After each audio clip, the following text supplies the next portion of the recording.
Good morning, and let's call the May 23rd Finance Committee meeting to order. First thing is roll call. Mr. Legess, Mr. Vickery, Present. Mr. Washington, Present. Mr. Stauffenberg, Mr. Hess, Mr. Mulcahy, Mr. Scott, Mr. Seroy, Present. Mr. Hildebrand, Mr. Einfeld, Ms. Weber, Mr. Payton, Ms. Dunbar, Mr. Ritter, Mr. Kinzinger, Mr. Wheeler, Mr. Lear. We have a quorum. Under public comment, I have one application, Jake Lee.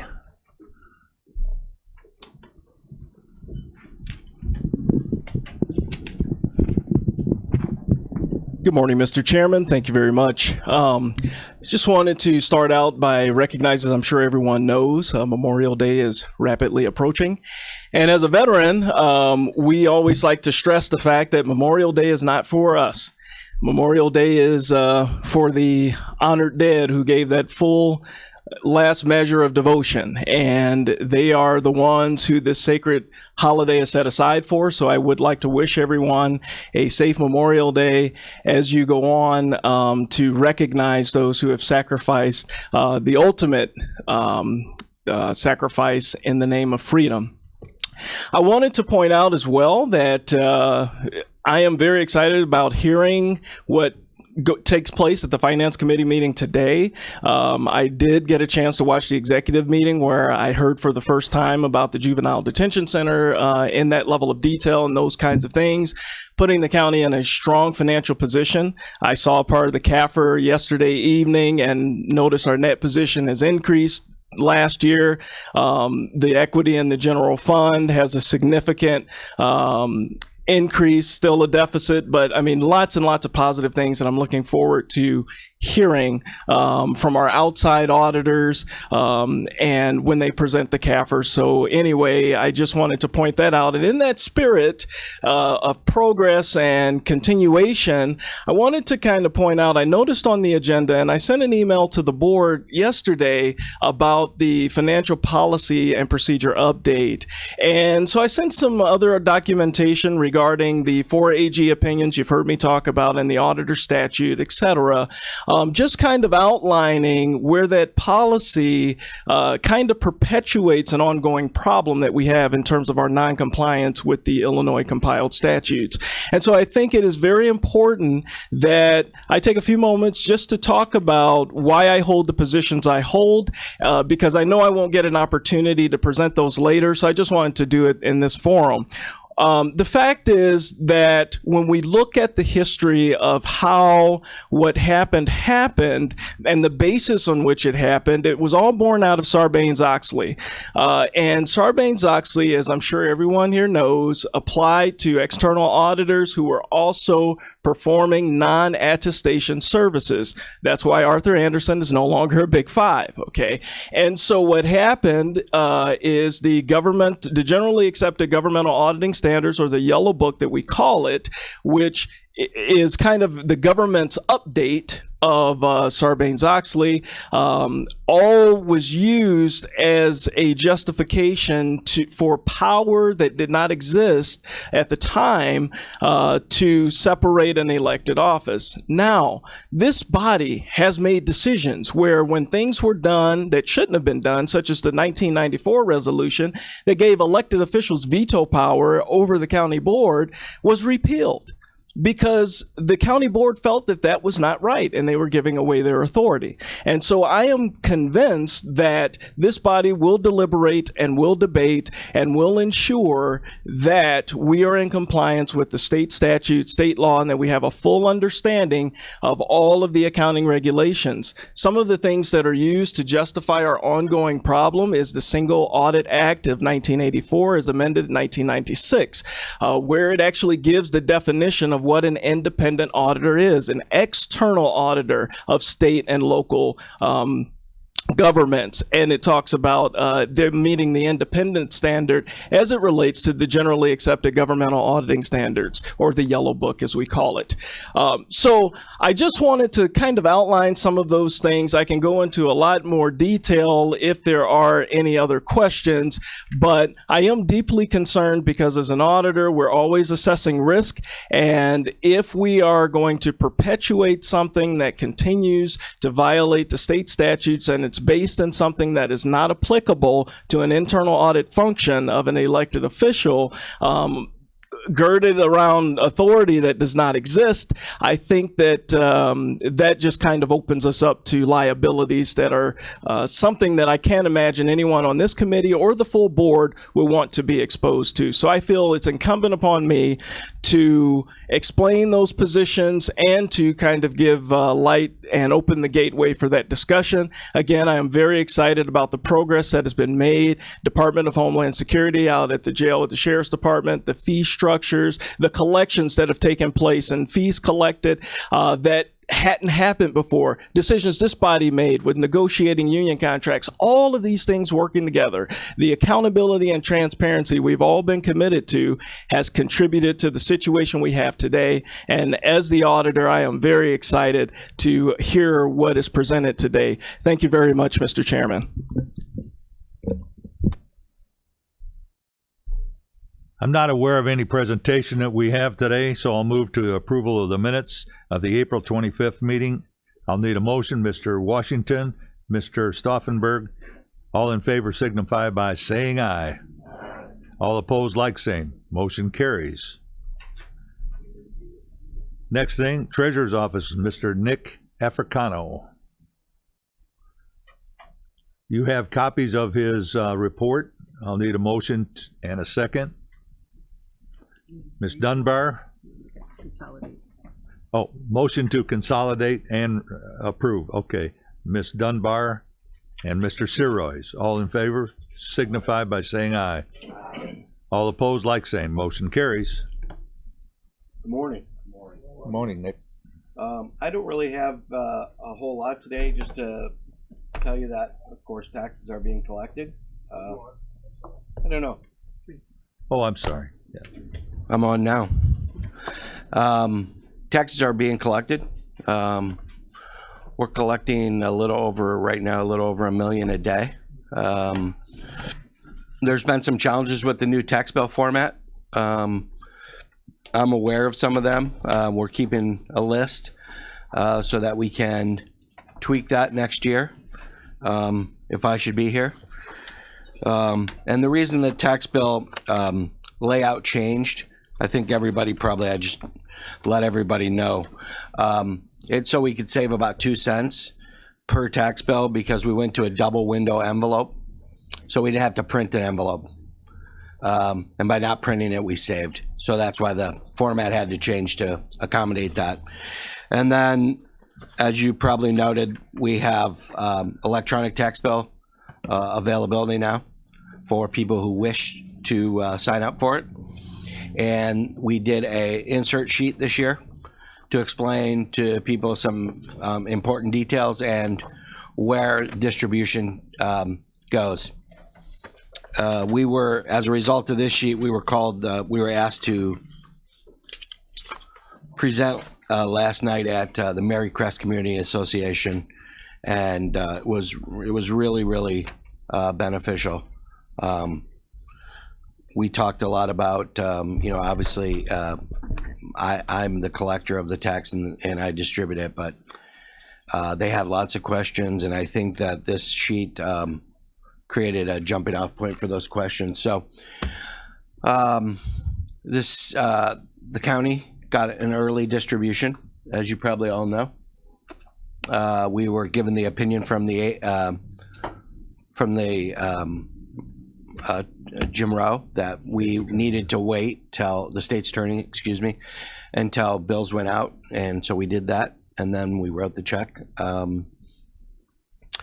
I think that's basically. I would just say this. You're probably tired of me saying this, but I would say thank you again to this board and to the board of the whole for moving the treasurer's office to the first floor.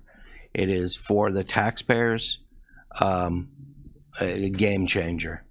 When a person approaches your desk and they're a senior and they don't have a senior exemption, and you can push them to the side and say, let's get your senior exemption done first, and then we'll take your money. Or you have a problem with a past due payment, let's get you across the hall there to the clerk's office. It's just so much better for the people, and I see it every day. So thank you again for making that happen, Andy, specifically you.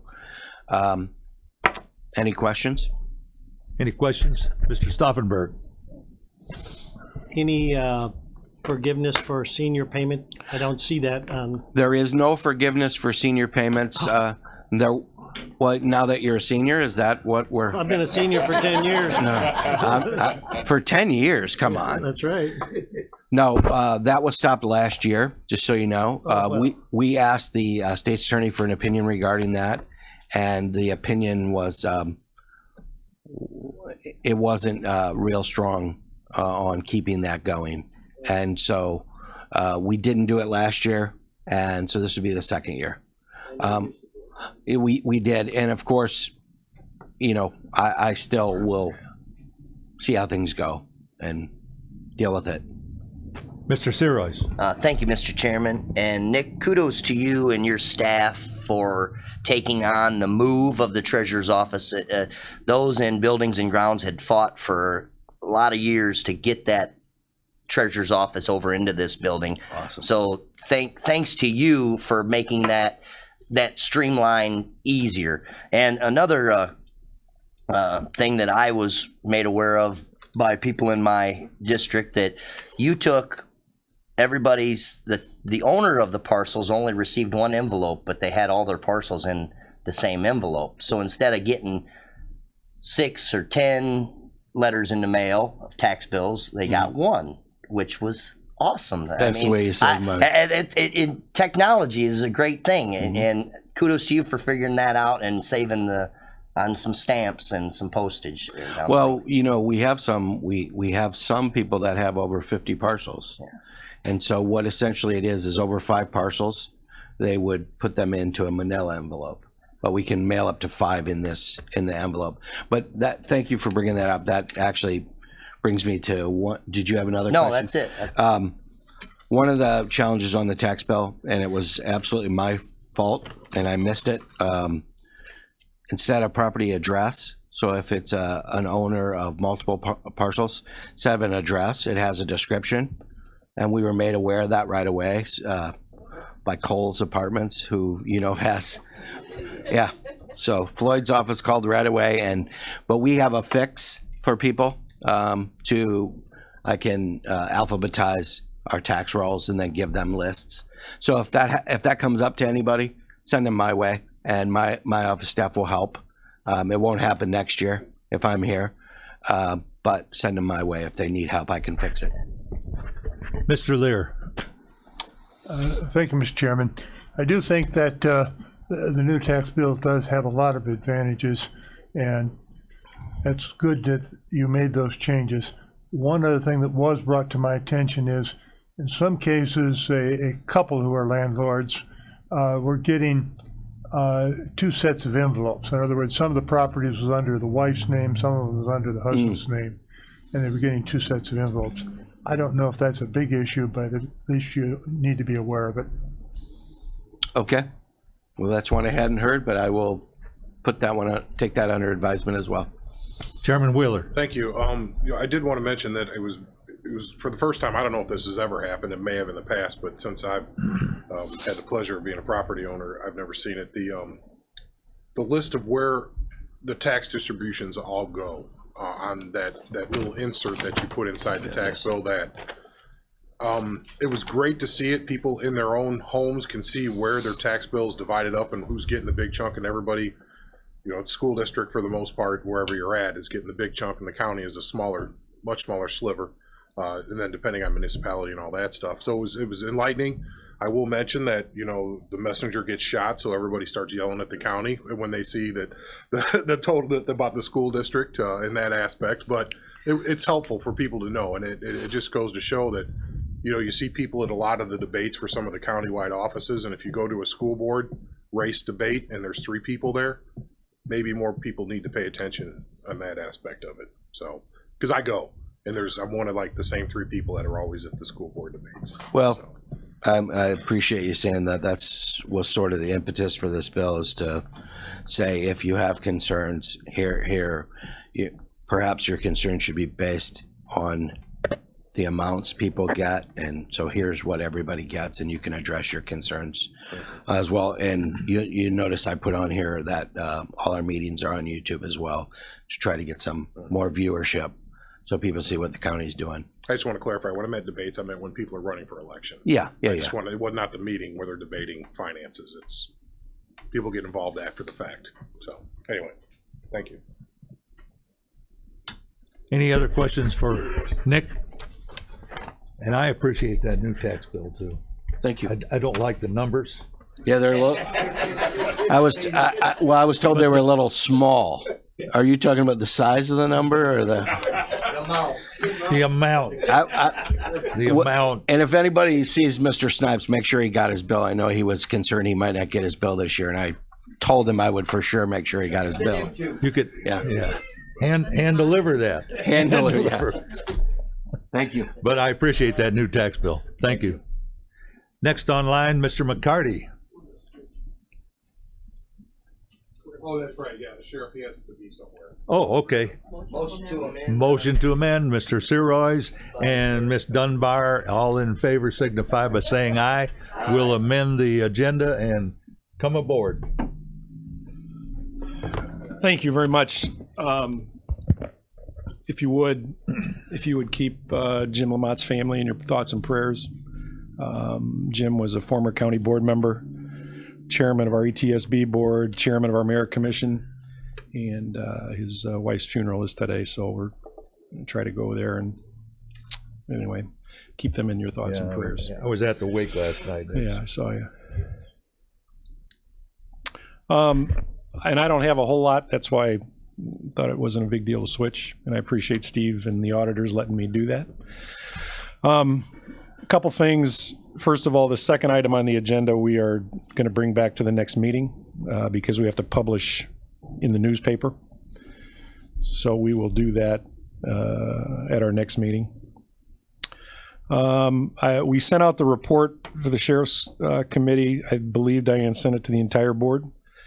If there's any questions on that, I'd be happy to answer them. I can tell you that it looks like right now in May, we are somewhere housing only around the $950,000 mark in money that for housing only, not any reimbursements. As I indicated in that email, we have actually had to turn people away, which is a good problem to have, I guess.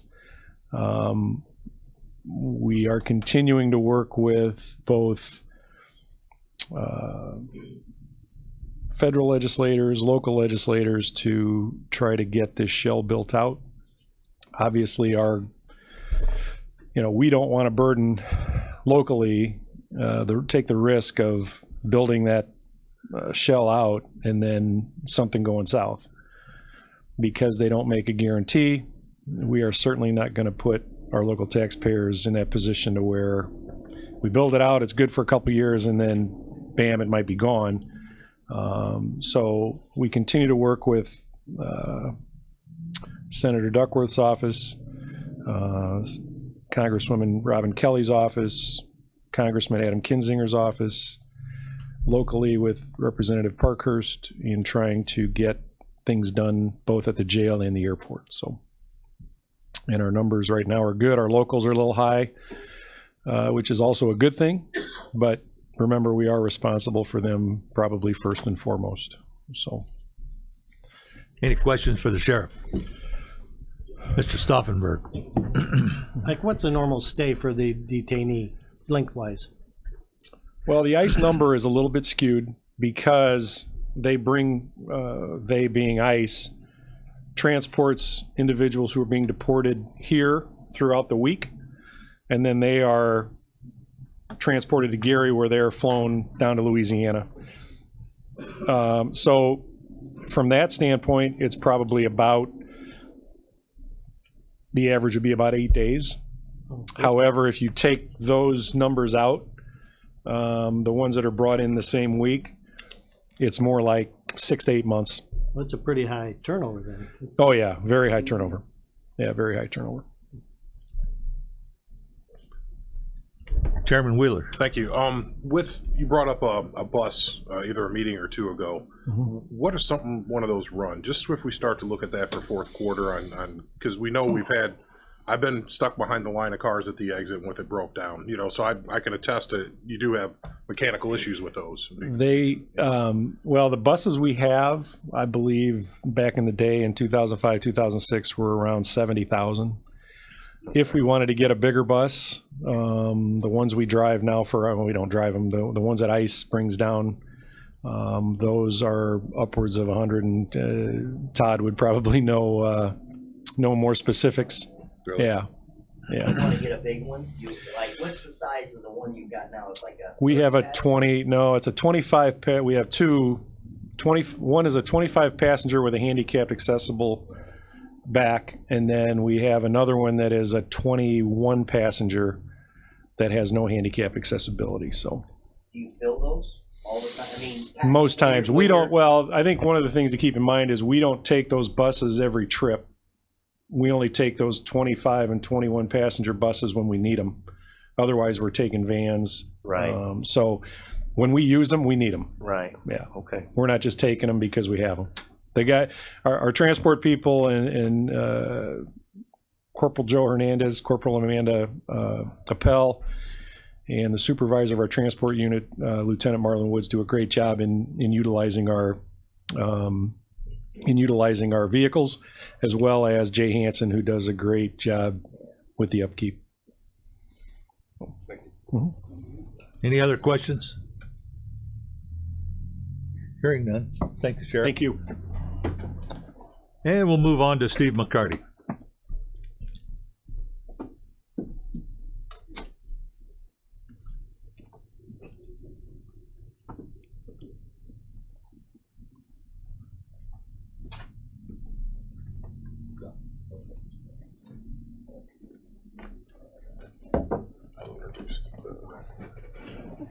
I was going to say a few words and introduce them. Pardon? I was going to say a few words and introduce them. Okay. Here's You're on. our two copies. I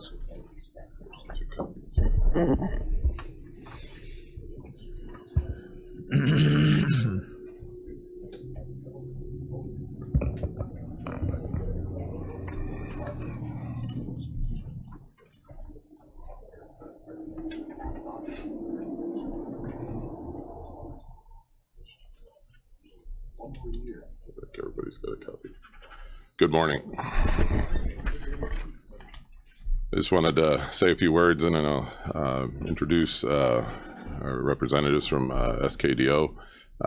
Hopefully everyone saw their email last night, but just if you didn't, I wanted to preface just some exciting news.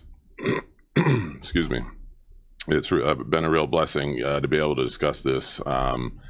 It's been at least 10 years since we've had positive trends that we'll be getting into here soon. And in my 18 years here, communicating, to the board and to the public, I've never been able to say we had a $2 million fund balance change in a positive direction in 1 year. And that's the total for the general fund, the tort, and the pension as a summary. And in the comprehensive annual financial report that you received, and also from a short-term basis, but extremely important, the language of the going concern is no longer in the FY17 annual report. So we had that for 3 years, as you recall, for fiscal years 14, 15, and 16. So that's a very, very, very positive item as well. So So I'm holding back my excitement, if you can't tell. So if you see me walk around with a smile, you know why. So it's been a long time and a lot of work, and as all of you know. So without further ado, we'll give the professional courtesy to let our representatives from Smith, Kelly, and Dykstra and Nome go first so they can get back to their busy schedule. Marcy Kohlberg and Carmen Huizinga do their required communications here with their audit. Good morning, good morning.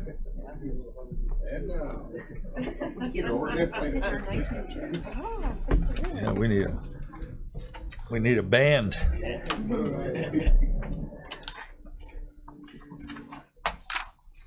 Thank you, Steve. I'm Carmen Huizinga. This is Marcy Kohlberg. Most of you have seen our faces for several years in a row now. In front of you today, we did not provide the full 180-page report of the CAFR, but as Steve mentioned, he did email that out. It is still in draft form. We're finalizing some statistical information that's required to be in the CAFR, and doing one final review of the report to make sure there's no little typos or errors in it. So that is required to be filed by May 31st. So we're working towards getting that done next week.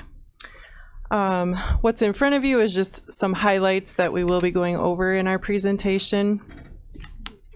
One thing that was new this year is the Health Department and ETSB Board financial statements have always been presented in the county audit report as separate funds.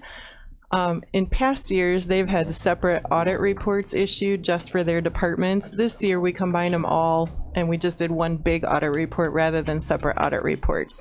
There was going to be some significant increases to their separate audits if we continued to do them that way. So hopefully to maintain the costs and keep control over that, that's what we decided to do with that. So,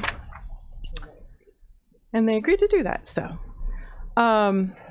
As far as our opinion goes on the financial statements, we're required to assess risk, to perform our procedures, and then give an opinion on whether the financial statements were materially correct as presented to us. And they were. We did not modify our opinion for the financial statements. We also give an opinion on, I don't know if it's an opinion, we give a report on internal control over financial reporting and also on compliance. And we did have one finding in internal control that we're still finalizing the language on, working with the departments on.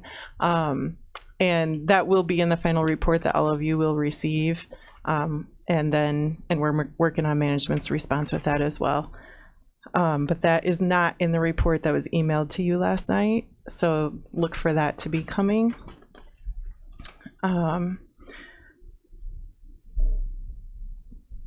Am I missing anything in the reports? Oh, as far as our report on compliance goes, we did not have any matters to report as far as non-compliance is concerned. We will be issuing also a management letter with recommendations in full transparency and as an assistance to you whenever we come across things that we think could be improved or that we think should be improved. We make sure and communicate those to you. So that will be coming addressed to the Finance Committee and to management. And then there's also required communications that we give to the full board. So that will be coming as well. The other report that we will be issuing is the single audit report. And that is our work that we've done on grants that originated from a federal source.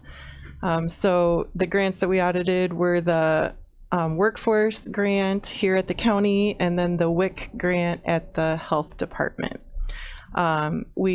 We had one compliance finding at the health department. It did not result in a modified opinion on compliance or anything, but it was just one thing that we're reporting in the report. And we didn't have anything to report on the workforce grants. Marcy is going to go into the financial statement highlights, and Steve kind of prefaced what's coming. So I'll turn it over to Marcy. Thank you for having us again this morning. As Carmen said, you did get a draft emailed to all of you. We did not, in the matter of saving trees, did not print that 150 pages for you again this morning. We're just going to go over some highlights. One thing I would encourage you to do, though, when you get the final report is read through the management discussion and analysis at the front of the report. That is something Steve puts together. The county has to put it together. It does not come from the auditors. It will give you a lot of highlights of what has happened and some information for the future. So please read through that. Steve and his group take a lot of time to do that, and it is good information. On the 2 pages that we did pass out, I'm going to touch on some of those items here.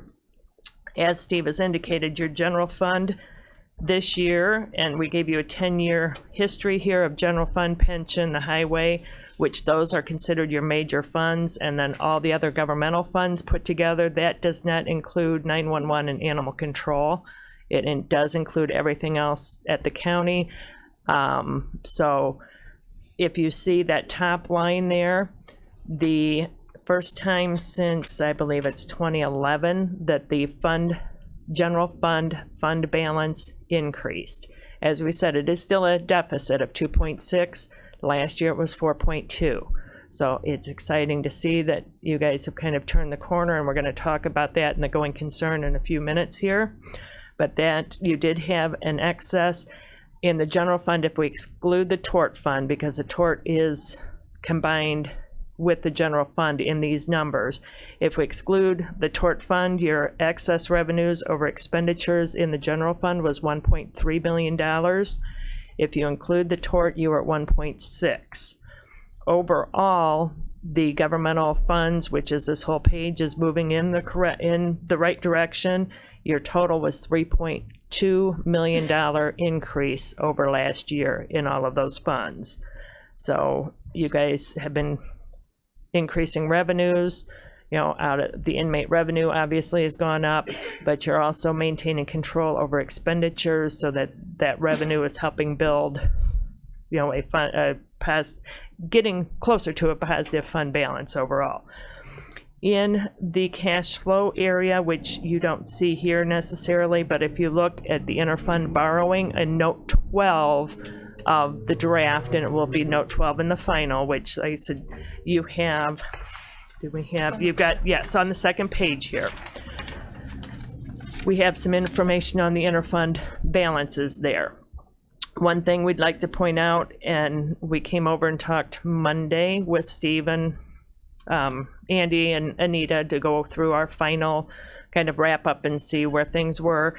And one of the things Andy had pointed out that cash flow wise we were not thinking of is there was $500,000 of money from the collector fund for property taxes and some tax penalties that came in the first week of December. That's recorded as revenue, but cash flow wise it wasn't in your cash balances. So that's one of the things when we were talking going concern, we're like, okay, in the past that has been in cash at the end. So had that money come in before the end of the year, you would have had $500,000 less of interfund borrowing. So just keep that in mind when you're looking through numbers there. You did have $6.9 million borrowed at the end of the year. This footnote shows 6.6, and then you had another $325,000 borrowed from what is called an agency fund. So that number does not show in here because it's in a different schedule, so you don't see that in these footnotes. So the total was 6.9. Like I said, it would have been 6.4 had that tax money come in by the end of the year.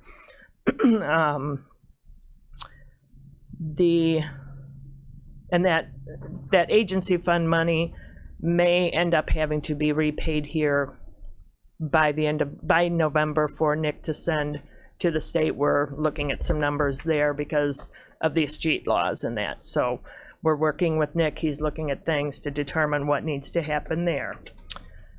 The other thing to point out when you look at your draft and when you get the final is there is a new footnote this year on TIF and enterprise zone abatements. Standards require us to now put in disclosure of those agreements and what dollar amounts the county is not receiving because of those agreements. And in the county's case here, that total is $510,000 that has been, that either goes into the TIF funds or has been abated in the enterprise zone funds for a 5-year period.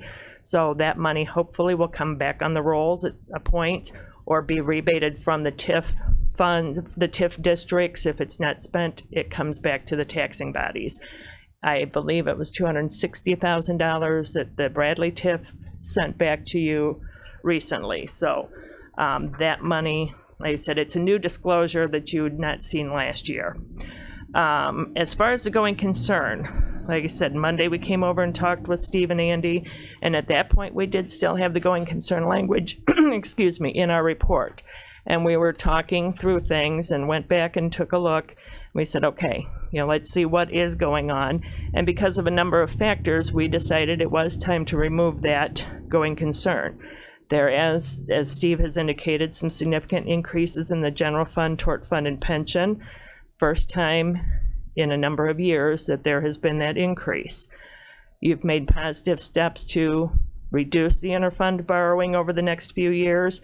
Steve sent over to us his projections for next year, and it looks like there will be about $2.6 million of interfund borrowing that will be paid back if the budget holds true.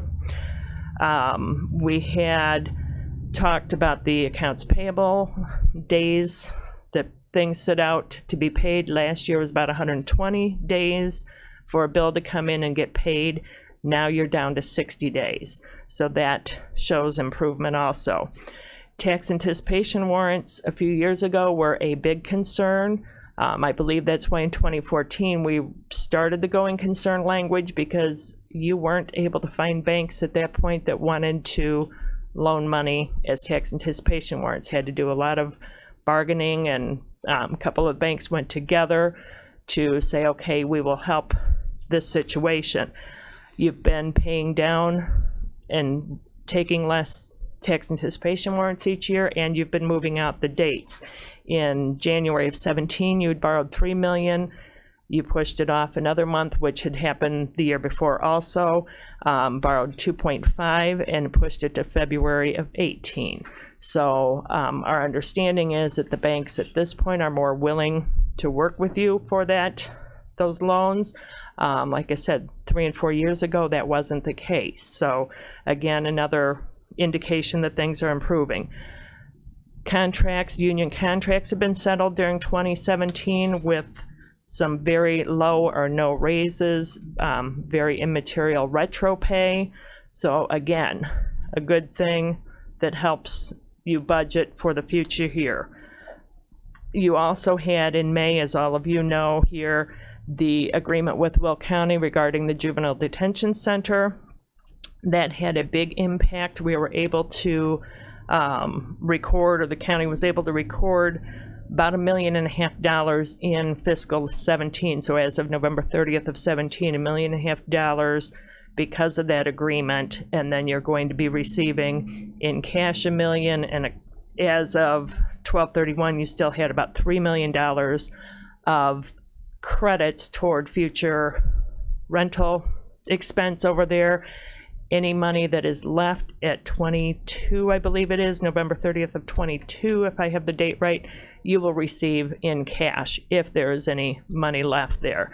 So with all of those, and as I said before, the inmate housing revenue continues to go up and is budgeted to go up, and there have been some steps taken to help control that overtime at the corrections. So with all of those things, we said, okay, it's time to lift this and move forward. So that is a positive thing. Again, kudos to everyone that's been working to get those things done. So you do have a ways to go. Like we said, you still have a negative fund balance. You've still got the interfund borrowing, but you're working on it. And I think the plan that is in place will get you, I believe, Andy, if I remember right, Steve's numbers are at the end of 19, a positive general fund balance. So if you maintain that, now 3 or 4 years ago, the goal was to have a 20% positive fund balance, and that's in the footnotes, that was the goal. You may be a year behind, but still very good. So congratulations to all of you for making those things happen.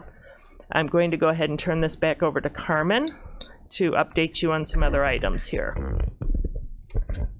At the beginning, I kind of told you the different parts of the audit that we perform, and one other part is a compliance audit that we do perform at the circuit clerk. The state requires that report, so that's a separately issued report that has been issued in draft format to management, and we'll be finalizing that in the next week as well.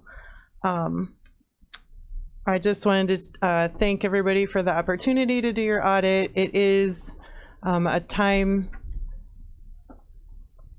a time commitment from all of the department heads and several staff at the county. So we do appreciate their time and cooperation when we're bugging them and asking them a lot of questions. And so we just thank you for that opportunity, and we thank you for the cooperation from all of the different departments that help us get this done timely and get it out the door. Because as you can see, if you saw in the email, it's a large report with a lot of numbers and a lot of information. So thank you again.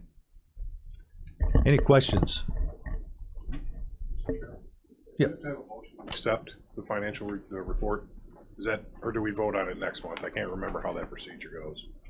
Well, we have It does go to the full board for approval In June? and to be put So on we'll file. come back here so next finance meeting as the non-draft version, correct? as a non-draft, we can do that. All right, yeah. I'll hold off.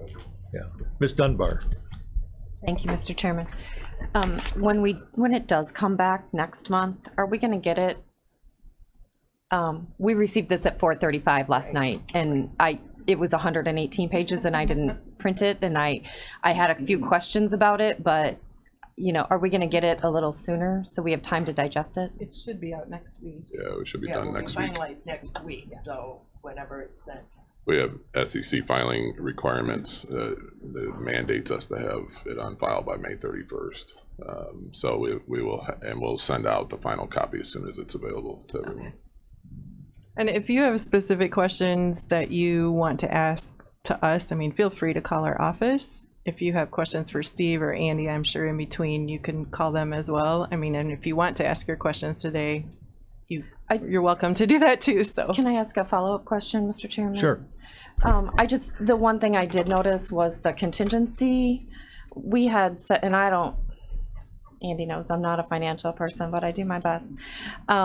There was a contingency in the budget, and I noticed that was zeroed out in the audit. Steve, do you want to address that, or? Yeah, the finance committee, I remember it, but if you could refresh I think that, it please. was February that the finance committee did that action of adjusting contingency out to various departments. Okay. I couldn't remember when it was. We spent it. And what was the bulk of that went to the sheriff's, if I'm not correct? There was multiple departments. Yeah, I can go back to February's top of my meeting head, if you think it yeah. was February. Okay, thanks. Mr. Stauffenberg. Thank you, Chairman. I don't know who this is for, but would you perceive that this would help our bond rating? It certainly won't hurt. Okay. Yeah, it certainly will not hurt. I don't know exactly what they look at, but I'm sure lifting a going concern should help, I would believe, but they look at all the numbers. Obviously, the increase in the general fund, and that should help also.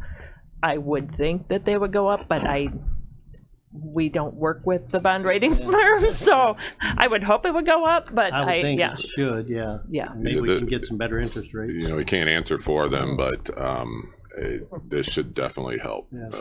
You know, we'll have to go through that process again, but I would be surprised if it didn't move a little bit.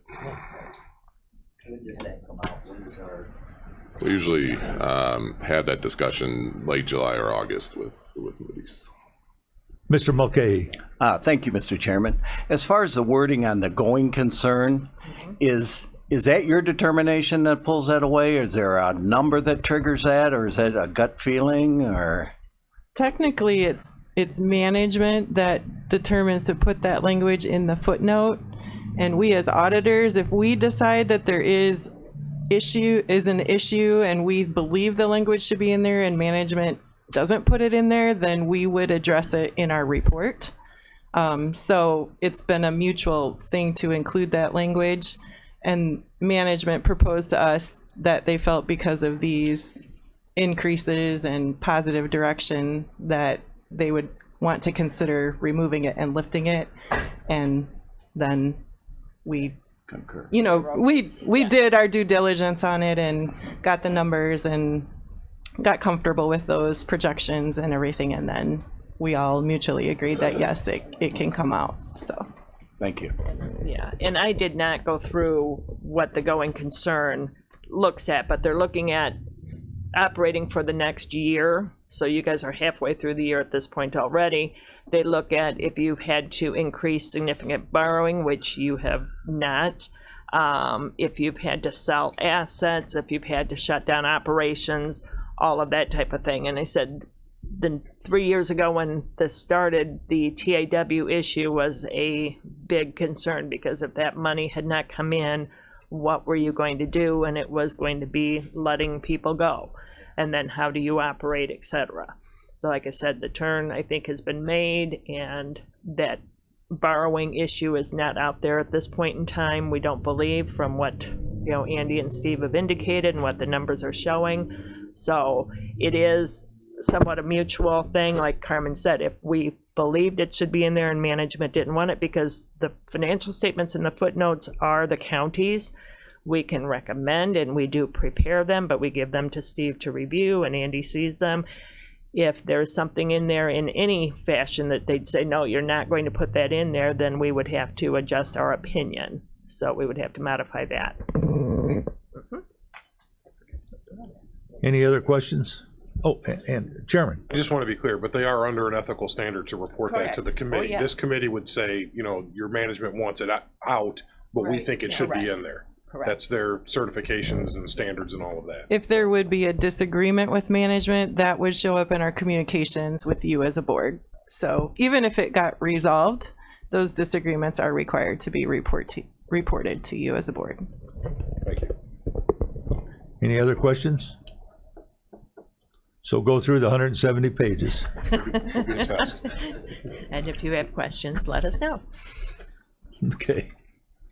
Thank you. All right, thank you. Okay. Let's see. You want to do the detention center now? Yeah, but I can give them a brief update. I don't necessarily need to go through it all. Thank you, Mr. Chairman. I made a copy for everybody of the presentation we did yesterday at executive, because that was more focused on the IGA. So if you want to read through that when you have time, I distributed this to the media also. The history, all of that stuff. I'll just draw attention to where it says the financials. And if the committee has questions on these, we can go through it. But Kankakee County gets $5.5 million. $1 million of that is in cash. $2 million is in accounts payable, which is we're paying out of the kitty, if you will, of the settlement. That's why 17 looks a lot better, because that was a lot of that was, as mentioned by the auditors, was taken care of in the wiping out the payables. This committee may remember that it was a 30-year agreement, but only 20 years of that was there was a financial arrangement for. So that 20 years ended in December of, November 30th of 16. Yeah. And so that whole time we've been negotiating what that new number should be, hence we didn't pay it until the time came till we decided what the number should be. So, so basically we're in an agreement from 4/30/2018 to 11/30 of 22 per the schedule. Will County's board has already passed this. It's went through their executive and their full board. So when our board approves it next month, it goes into effect, and that triggers all this, the financial part of it to take effect, if you will. I hope I don't perceive any problems with that happening at the full board. Executive passed this unanimous yesterday. So really, at the end of the agreement, we will be, whenever the money runs out, or at the end of 11/30/2022, we will go to 150 per day per detainee, or whatever their going rate is. They may raise prices between now and then, so we want to leave that in there in case they go to 160. As it stands, for the most part over the last, since, well, roughly 2010, we're averaging around $400 per day per detainee, based on how much we were spending, because we were 25% owners in that facility. We're no longer owners. We don't own the building, nor do we own the liability, which is really what you own if you don't own 51% of any building. Especially when the revenue is $20,000 a year, as opposed to our, what, million a year we were spending, roughly, Steve? Yeah, sometimes 1.2, 1.3. So basically, and also this one thing has changed in the last 24 hours. The PBC has a maintenance fund. That's where we had, if you remember, we had drawn money out of that to do courthouse work and things like that, other types of infrastructure. A week ago it was $275,000. I got the letter that the PBC in Will County had taken out, what, 60 grand? So it's around 200,000 roughly now. 225, yeah. So that's a little bit lower, but they should not be taking out any more, because this agreement ended as of 4/30. So that's the financial side of it. We're able to predict. Well, I should mention there's also a tort fund and a pension fund benefit to this as well, because we were in for 25% of the operations, which means the corrections officers pay in their pension and liability insurance, things like that we're on the hook for, that is now relieved. So some of the things you saw in the general fund impact, there's also a pension and tort fund impact as well. That's in our favor. But we do have a continued relationship with the facility in Will County that we're glad and really want to be part of, as far as probation. The chief judge and the entire criminal justice system here wants to be part of. They run a good operation, and we want to be solid customers going forward. Hopefully nobody wants to have to send a juvenile into detention, but those are usually only the ones that have committed some type of heinous crime. The methodology now is to release most everybody, as we have seen across all facets of criminal justice. So yesterday we talked about the next page on the handout that I gave you. It stopped at 2018, because that was really, we wanted to just focus on what happened up until 2018, where the general fund, we had gone in 16 from a almost $9 million deficit to, estimated at the end of this year, it'll be a $945,000 deficit roughly. In a total fund balance of a positive 1.24 million. Those are estimates at the end of 18. It's a major shift. Now, Steve was going to talk about, what do those numbers look like when you project out 19, 20, and 21, because this committee, we just don't operate on what's happening today. We do 3 and 5 year projections. So I thought it was important that finance sees, well, what does this mean for us going forward? And Steve, is that in your packet of information? Yeah. You want to address that now to let them know what the next 3 years look like? If all things trending the same, not counting any solar farm income or anything else that might happen, just if our trends continue the same. Of the fund balance discussion is right after the general fund expense detail page in your packet, in the packet I handed out to you. Oh, I see. Yeah, I got it. Everybody see that? Looks like this. Let's see, how many pages is that? 1, 2, 3, 4, the 5th page, actually. Yeah, this page.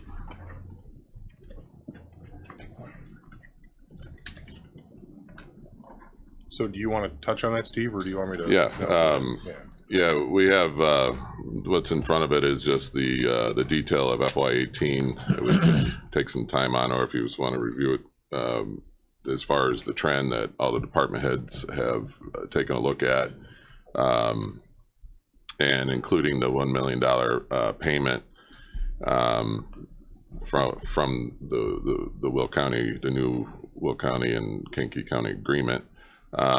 So if we take and extend out the trend, so in going forward with both tort, pension, and the general fund, this is the pace that we're on, if you will, not only for fiscal year 18, but if we can continue it out to 19 and 20, the combined general fund, or combined fund balance for general fund tort and pension will be close to $5.5 million. So by the end of 19, as you can see, the general fund is back in a positive range as well on its own. So this is the financial progress and the trend that we have going right now. And again, I just want to stress that we're still in the negative on the general fund. There's still a lot of work to be done. The goal is hopefully by the end of 19 and getting into 20, where we can maybe stop borrowing money internally and just focus on TAWs for any borrowing that we have. That's the general goal for this committee to consider and know that's what we're pushing towards. Have one source of any funding we need, and then hopefully once we get back to that 2008 level, because we're not that far off, you know, as far as fund balances, we are our own bank at that point. We don't need to go out for TAWs until we have, you know, then we're at 9.6, $10 million as far as overall fund balances. So that's the goal. And we might be there a lot quicker than we ever thought we'd get there. So. For those of you who don't remember or weren't here, the difference between 08 and 09 was because of an arbitration loss. We lost an arbitration case for over $3 million in back pay, and the arbitrators took one look at that $5 million balance and ruled in favor of the union. So one of the catch-22 situations you have in our form of government is when you get a balance and you come up to a labor union contract, the arbitrators take one look at your balance and say, well, you don't need that kind of money. Our workers do. So we went through quite a time there. And then there was a huge increase in pay. So it dropped us $4 million. Yes, Mr. Sirois. Thank you, Mr. Chairman, and duly noted with that bit of history, because we don't want to repeat ourselves if we can, you know, prevent it. I see a question on the Will County payables, the $2 million. Have we already spent it? The $2 million in payables? I'm looking at your cash flow analysis, and it looks like April 18, we've already spent the $2 million in February and March. Is that how I'm reading that that page? What specifically are you looking at? I can answer. He's asking about the $2 million. That's what we owed already. Oh, up until 4/30. That's what was in our payables for that time period. Now we have another 2.5 that we'll handle going forward that we don't have to pay. Gotcha. Until that's gone. Okay. So that's not our internal payables. That's payables to Will County. To Will County. Okay. We owed them $2 million because there was no financial arrangement. I thought maybe our vendors were going to be happy because they were going to get paid all of a sudden. But well, it may be a little easier to do that now. Now that we've freed up a little bit. We're down to 60 days instead of 90. Yeah, we were identifying it up until the time of the new agreement, and then you can see it went away because of the new agreement. That's what that was my question. I didn't take it out because we were tracking it and talking about it, and then the new agreement. And if all of you remember back in February for fiscal year 17, we were talking about a combined increase of fund balance of about 700,000. Well, then when you add in the change, that's what brought it to 2 million in total for all three. So that, that payable went away is where that flow comes from. Thank you for clearing that up for me. Thanks. Oh, Mr. Mulcahy. Thank you, Mr. Chairman. This might be answered by Andy a little better. Andy, you touched on as our fund balances begin to get healthier, and we might, instead of needing to interfund borrow from banks, that we might be just using one source. Would we go to banks for TAWs, or would we do interfund balancing with no interest payments? My intention was, and again, it's a decision for all of the finance committee, but I would use banks. I would give our locals the shot to do that business instead of borrowing from interfund to get away from the interfund practice altogether. I think we've all found it distasteful, but we were in survival mode because we really could not even operate any departments. I mean, run an election, record a deed, we would have shut down without interfund borrowing. And I think even though there's some that have a differing opinion on the way that should be structured, I think everyone agrees that it was absolutely necessary to keep things going while we dug out of this hole. So that my goal is to get away from interfund altogether and then just use TAWs for that entire purpose. And then hopefully those, not hopefully, that the intent is for those to go away too. Sure. So. And I'll add that there are projects that have been put on hold or coming soon that on some of the funds that have been interfund borrowed, highway items and other items like that, that the dates are arriving that, you know, for the repayment, the necessity of the repayment, so that those plans can continue as that are on the docket for them as well.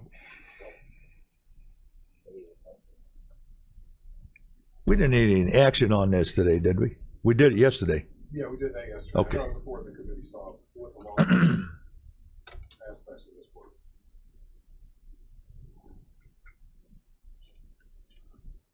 And to see if they had any questions on the finances. Anything beyond what we've already explained, to see if the finance committee had questions about what our plans were. Anybody have any questions on the Will County situation? Okay, thank you. Okay, Steve. Well, we can. Sometimes you try to make it flow, and discussion brings a different flow to it, which is fine. Not to go back, but we have, like I said, the FY18 information and trend, both revenue and expense by department. Some of you may have already thumbed through it. I don't know if there's any questions or not. Like I said, we've communicated to all departments to get their feedback on their trends. It's all been highlighted and summarized and discussed, but I don't know if anybody has any detail or wants to go through that. You know, we're covering a lot of ground today, so. Anybody have any questions on the general fund summary? We'll go through it a page at a time. Summary or. Hearing none, the general fund revenue budget, have you got any questions on that revenue budget?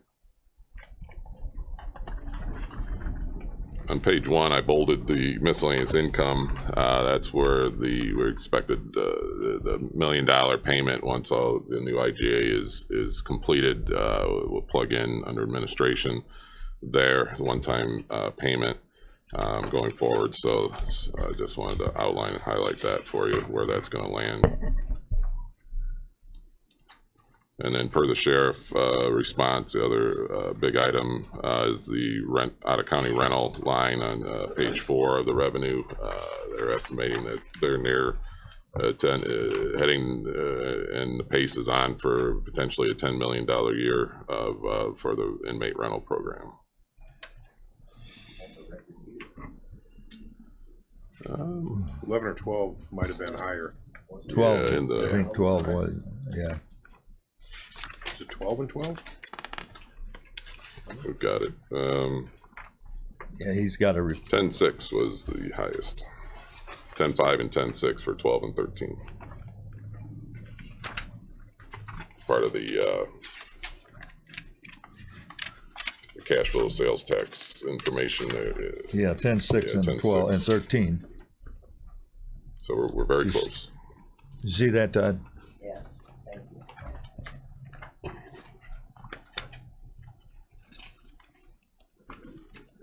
We still got a chance to do it. Yeah.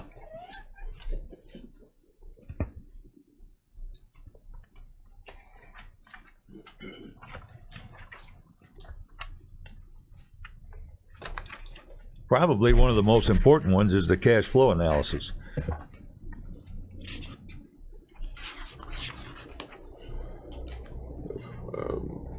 Yeah, if we're all on the cash flow analysis now, the Nick did do a distribution early May for the $3 million. We appreciate that.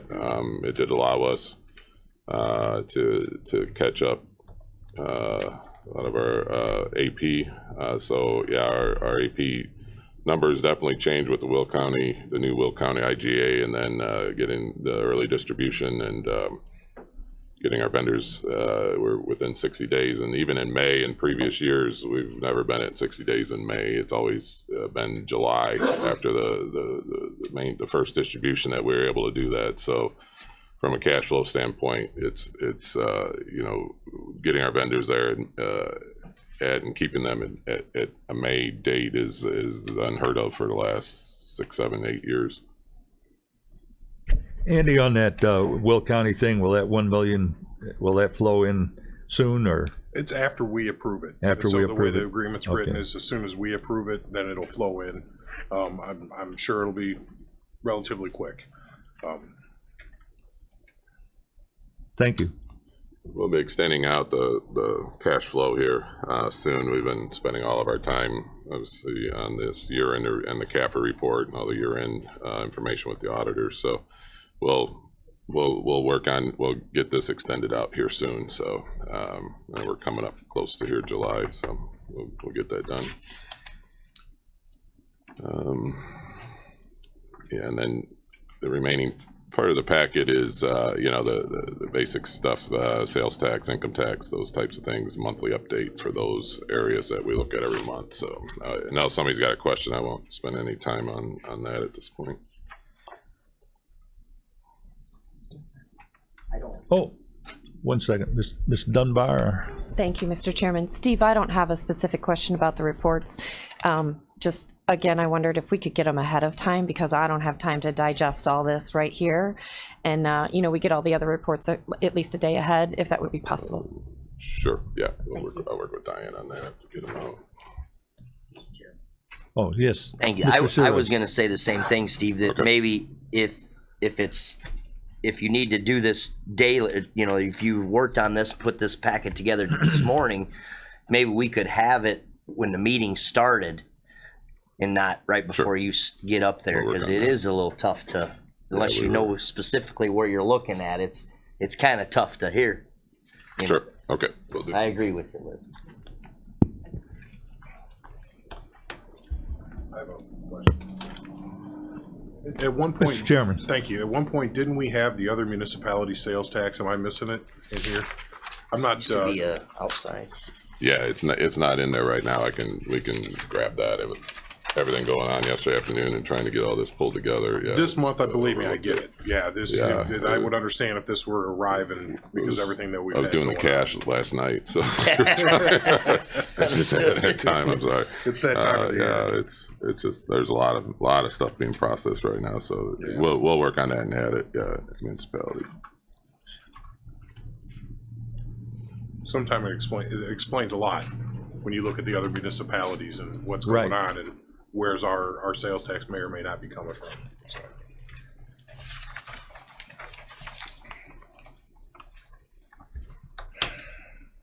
Anyone with any questions?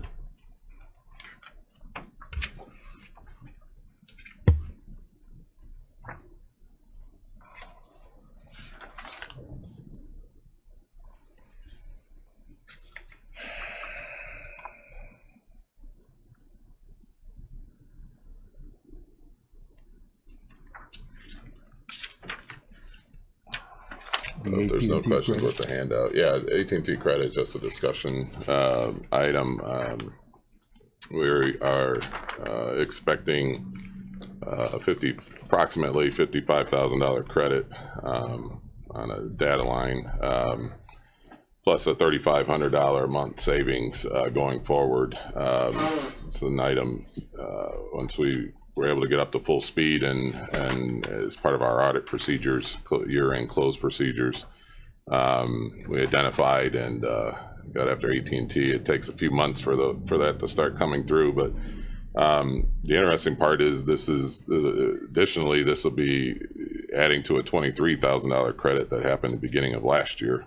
Why this account has been unusual with AT&T, but they started billing us before the line was even, the function was even operational. And so we were able to identify that. It had bids and everything on it, and by the time that credit got done and come through, and then when they actually started doing it correctly, then we found that they were billing us too high. So we've been running around on one account, but I wanted to share with you that it's a large dollar amount. We're happy to find that and work with AT&T, but it's not. This is getting something turned around with AT&T is about a 6-month process, really, and to get it all done. So we wanted to share with you that we'll be seeing that show up soon, and the utility line will also see that benefit going forward. So. Mr. Chairman. Thank you. I just want to clarify, as I unfortunately saw some comments on this out there in the anti-social media. It's not for our long distance phone bill. These are data lines. People don't have long distance phone bills anymore. Just want to clarify that. Thank you. Okay. And then the final item for your consideration is an update. The Fiscal Policy and Procedure Manual came to existence in early to mid 2000s to bring us into federal grant compliance. Has been approved by the board and updated numerous times. The current update, which I believe you have a copy of with your agenda, there are changes to the federal grant language and procurement, purchasing when items are purchased using federal grant dollars, additional restriction and guidelines for us to stay in compliance. So it was we needed to update this document and go back to the full board for approval. So it's about a 12-page document. So we was pulled out the items that have primarily changed, and for your review, or if you have any questions, this is pretty straightforward, right from the I always lose the name of that, for the term for the uniform guidance that jurisdicts our federal grants. So we're bringing that for recommendation. The state's attorney's office has reviewed and approved the changes, and so it's before you for our federal grant purposes, and it's mandatory because if we did not do this, it could create a finding. So the fact that it's been in motion and done, that it made it through this year's audit because it's in motion and is in the review process, and now it's here for consideration. So that's the information and why this is here and moving forward, so that we stay in compliance with our federal grants. Any questions? Mr. Chairman. Motion to approve. Motion to approve. Need a second. Mr. Payton with a second. All in favor signify by saying aye. Oh, discussion? Ms. Dunbar. Thank you, Mr. Chairman. Again, Steve, I'm not trying to slam on your department today, but we received this at 4:02 yesterday, and it's 11 pages, and I had to dig through the online files and find the existing policy because we were provided it with no markups, so I had no idea what had changed. And I have a couple of questions. On the first page, page 1, you removed the statement, fiscal procedures will be reviewed annually, and I wondered why we would not want to review our fiscal procedures annually. We provided you with a copy that came from our state's attorney's office. We did not, we only made changes that they recommended to this document. Then I would ask the committee why we would not want to review our procedures annually. Mr. Chairman. Thank you. Thank you, Mr. Chairman.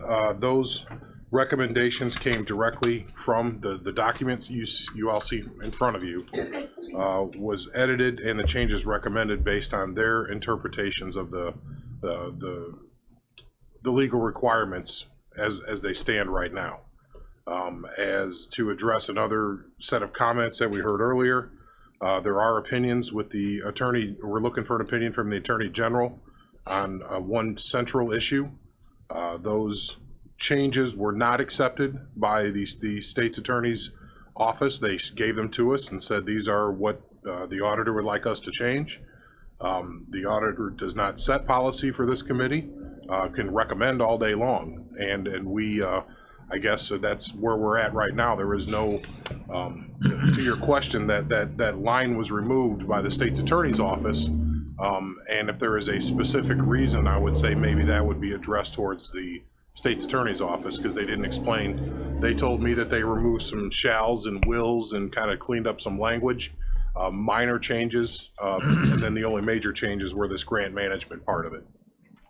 So that's about the extent. I spoke with the state's attorney this morning and also Assistant State's Attorney Quinn to make sure I was clear on the documents they sent us and their non-position, if you will, on beyond anything else that they've already made opinions on, the validity or non-validity of the statements of the auditor. So by passing this, it puts us in compliance with the Federal Uniform Guidance Section Title II, Exactly. Section 200.305. Any other questions? I had one follow-up question, please, Mr. Chairman. Go right ahead. Thank you, Mr. Chairman. The only other question I had specifically about the content was on page 4. It says the payroll manager is the only employee with administrative access to Paylocity, which I understand. But what if that person, gets hit by a bus or something?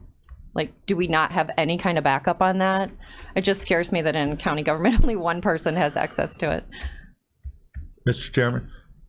Since we have brought in the county administrator, we have identified that we have before we brought Anita in, we identified the need that we have to have cross-trained people in all functions of administration. People need to know how to do certain things, and so that has been identified, and when that actually does happen, that will change within this procedure. Okay, great. So, yeah, we can't have that. And I mean, Joanne was processing payroll off-site while she was on vacation. Yeah, just to make sure it was done, and so we shouldn't be in that position, and we won't be in the future. So, Good question. yeah. Any other questions? All in favor signify by saying aye. Aye. All opposed, like same. Motion carries. All right, that's all I had. If I could just take 30 seconds just to thank everybody. This thick document that is fun to read. It's got a lot of information, but for some may not be fun to read. But there's a lot of work that goes in, and especially into the stats section, which is to provide our taxpayers and the readers additional information, and we get a lot of support from our departments and their help in gathering that and providing us every year, and specifically Chairman Wheeler and admin department, Chris and Devlin, Tracy, and even Nicole. We had to lean on Nicole during the audit process. She was here for last year's, and then after she left in June, and we went through, we had some questions, and on her own time, she was a great help to answering and where things were at, et cetera. So she helped fill in some of those items that we needed help with, and so we appreciate her time on that, and everyone's work. So there's a lot that goes into it. The county clerk has a number of pages in the stat assessment, provides information, treasurer's office specifically for specific information. So a lot of work, and we bug a lot of people as well as the outside auditors bugging people as far as trying to gather. So we appreciate their patience and their cooperation and their time that goes into the report as well. So, Mr. Chairman. I apologize. I did have one question. It's something that recently came up. When you get between the auditor's office and the finance department, do you get separate piles of things that are in question, that are objected to, versus everything else that's just approved, or I want to say clean, if you will, going through, that just need to be entered into the system? Do you get different segregated piles, if you will, or is it all mixed together? Everything comes down together. Has that always been that way? No, the previous auditor would hold them until they could get their questions answered. We would not receive it till it was ready to go. So there was a dialogue that happened between the Yeah. two to go through that, and then if there was still an objection, then it would come before this committee. Right. So there's some situations that have come up with questioned payments on reimbursements or payments to other entities that have been processed through your department without coming before this board and before this committee and knowing that there was a question, and it's causing some difficulty. So I'm wondering if we ask that those piles be separated going in the future, if in your opinion, it would help mitigate that problem. Because in essence, it's basically you guys are not processing in for checks for amounts that are less than what have been submitted without the authority of this committee, but you're missing it in the big pile of everything. You don't know what's questioned and what's not. So I'm wondering, would that help? Yeah, that would definitely help if there's a question, and if we're the ones that need to bring that, because before we were not the ones that were responsible for bringing that. It was the auditor's office would bring the questions. But if that's our responsibility, then it would certainly help to pull that. So if that's a new process that you want me to include, we will add that in. We need to figure something out. Not aware, of that. It's happening. It's happening because de facto what it is it's basically either the intent or the non-intent is it's circumventing the approval process, and checks are being cut beyond what the submitted claim was, or below, or what, and it's just causing friction. People are upset with you, and you guys are just processing, burning through paperwork, and we need to get better. I don't want to think it's intentional. I would like to say we can do it as a process improvement. Yeah, no, we'll on anybody's part. Yeah, if we certainly take a look. We certainly are, accuracy is one of our biggest things that we strive for in the office. And if there's something that needs to be identified, we'll certainly work on that. Absolutely. Okay. All right. Thank you. Is that it? You all done, Steve? Yep, that's all I have. Next on the agenda, Jake Lee, the auditor.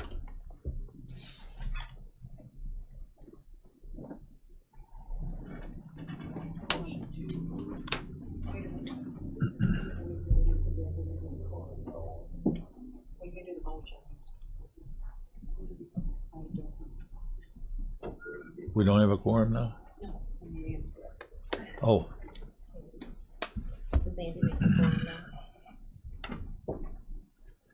Good morning. Oh, good morning, Mr. Chairman. Oh, thank you. Been working on these a long time. Well, good morning to the committee. Just wanted to, just here to present the monthly claims for last month. Most of the deviations you see are due to the timing of cash as to when we either received cash in, again, with the increases at the Department of Homeland Security and some of the other revenue increases. We received the early tax distribution. You're able to pay more out as you continue to balance being able to meet payroll, IMRF, and other obligations, vendor payments, etc. So that is pretty much the crux of the deviations you see when you look at special funds. Just as a reminder, Fund 900, which is payroll clearing, is generally the big one in that fund that makes it seem like we're spending a ton of money in special funds. There's one payroll wire that goes out, and then from an accounting standpoint, the entries are made in order to book those payroll transactions for those specific individuals to the correct fund out of the payroll clearing fund. So that's just an accounting skewing of cash, if you will, as it relates to the funds as they're reported. As just wanted to make mention of the fact that, because it was brought up about short paying checks and different things like that, we in the auditor's office always, with one exception that happened this past week, send the elected officials especially our analysis as to when we disagree with reimbursements that people are eligible for. And the elected official has and always will have the ability to come before this body or to refute whatever position we have, and we usually come to agreement, and that is why we don't typically have issues arise to this level, because normally there's an agreement met at the elected official level, which is generally where the issues happen. This past situation happened simply because the elected official opted not to be sent that analysis, and so we just sent it on with what we were willing to recommend. It got processed through, and then there was heartburn. So there was a subsequent meeting that we were able to agree with what we believed was accurate based on the Illinois compiled statutes, Article 8 of the Illinois Constitution, IRS statements, etc. And we came to an agreement there. So I'm not sure if they're still upset, but we try to handle things at the lowest level. These meetings are recorded live, and you know, it could be an embarrassment, especially for an elected official, talking about something that could be handled without bringing to the committee. The only time we would recommend it come to the committee is if we can't reach an agreement, and then we'll bring it to the committee, and then the committee can decide, because again, we only recommend the authority to dispense funds from the county treasury rests with the board. Always has, always will. So there is no argument there, and I just want to kind of clear that up and let folks know that generally that's how things happen. This past situation was a deviation from that process, not by our doing, and so we're going to do our part to try to correct that.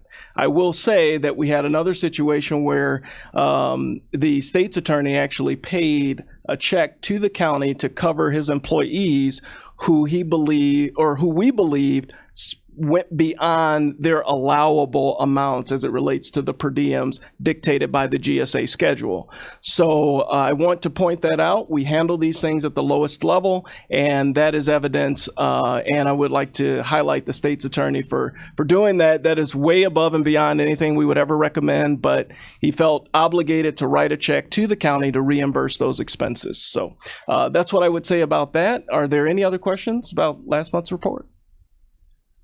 Need a motion to approve the monthly claims. Mr. Seroyes and Mr. Payton. Voice vote? No, roll call. Oh, I'm sorry. Ms. Dunbar. Thank you, Mr. Chairman. I had a question on the monthly claims, and I'm not sure. I did reach out to Mr. Lee, and he didn't know the answer, so I wondered if maybe you can answer it for me. There were two checks cut, 0091035 and 0098060, for a total of $5,440 to two law firms. One is Ice Miller LLP, and one is Kelly Cooper Gilbert and McNulty. And they were for legal issues around TAW and grievances. And I wondered if there's not a local firm that can handle that for us. Why are we paying out of town firms? Mr. Chairman. Ice Miller's our bond counsel, and that skill set does not exist here. They've been tied to the Will County Juvenile Detention Center ever since those bonds were floated. Those were the original attorneys we use and will continue to use. And they're actually clearing up the last part of that agreement for us up there right now as far as the maintenance fund. The other one was somebody that the previous state's attorney used to handle a grievance that has been ongoing since that time period. So it is my practice at this point to work with the appellate prosecutor's office, specifically David Hibben, for these types of issues. So I don't hire those people outside of this area. This is a legacy that we're still dealing with. And if this issue were to come back again, which it still could, I would venture to say that I would not be entertaining any counsel from outside of this area to handle that. It's a better deal with the appellate prosecutor's office, and we've got a good one there. Thank you, Mr. Chairman and Mr. Chairman. You're welcome. Now we'll go to a roll call vote. Mr. Vickery? Aye. Mr. Stauffenberg? Aye. Mr. Mulcahy? Aye. Mr. Seroy? Aye. Mr. Payton? Aye. Ms. Dunbar? Aye. Mr. Wheeler? Aye. Mr. Lear? Motion carries. Thank you, Mr. Chairman. We have other business. Any other business to come before this committee? Any other business to come before this committee? We have a staffing request, animal control. Julie? Oh. Yeah, come on up, please.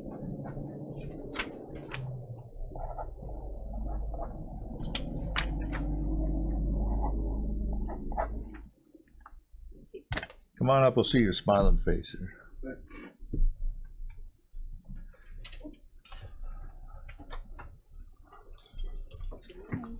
Good morning. Julie had gone over this in another committee, but we asked her to come before finance. I came to our Community Services Committee and requested that the department was able to add a part-time clerical person. Currently, we have a part-time. That person, we're open 6 days a week. So that person only works 3 days out of those 6. It leaves us shorthanded if that person is gone. There's no one to cover. We often find ourselves, because we're open all day, we don't close for lunch.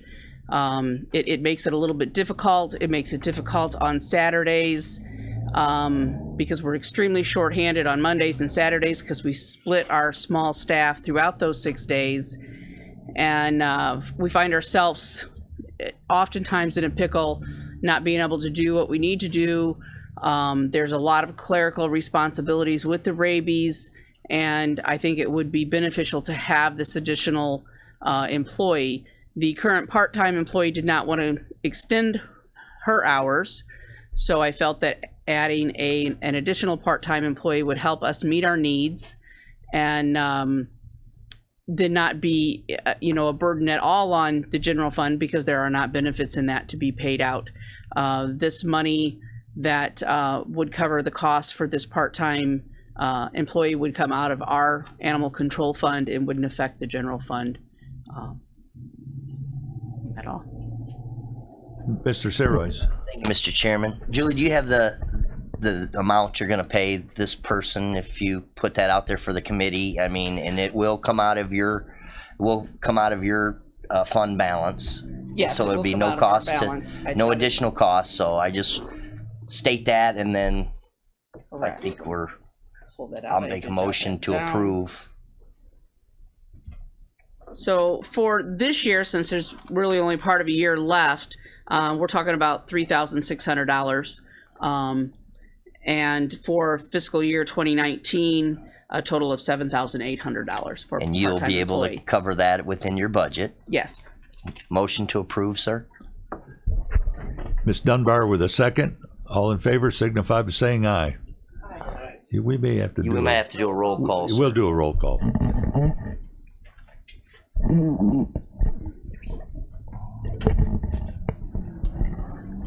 Mr. Vickery? Aye. Mr. Stauffenberg? Mr. Mulcahy? Aye. Mr. Seroy? Aye. Mr. Payton? Aye. Ms. Dunbar? Mr. Wheeler? Aye. Mr. Lear? Motion carries. Thought Andy was going to volunteer for that position. Thank you very Want much. another hat to wear? I'll have my shots. Thank you. You're all set? Don't let anybody need to sign. Yep. Mr. Mulcahy. I was going to make a motion to adjourn if we are quite ready. Okay. And I need a second. Mr. Stauffenberg. Don't leave till you sign this. Yeah, don't leave until you sign all the forms. All in favor of adjournment? Aye. All opposed? We are adjourned.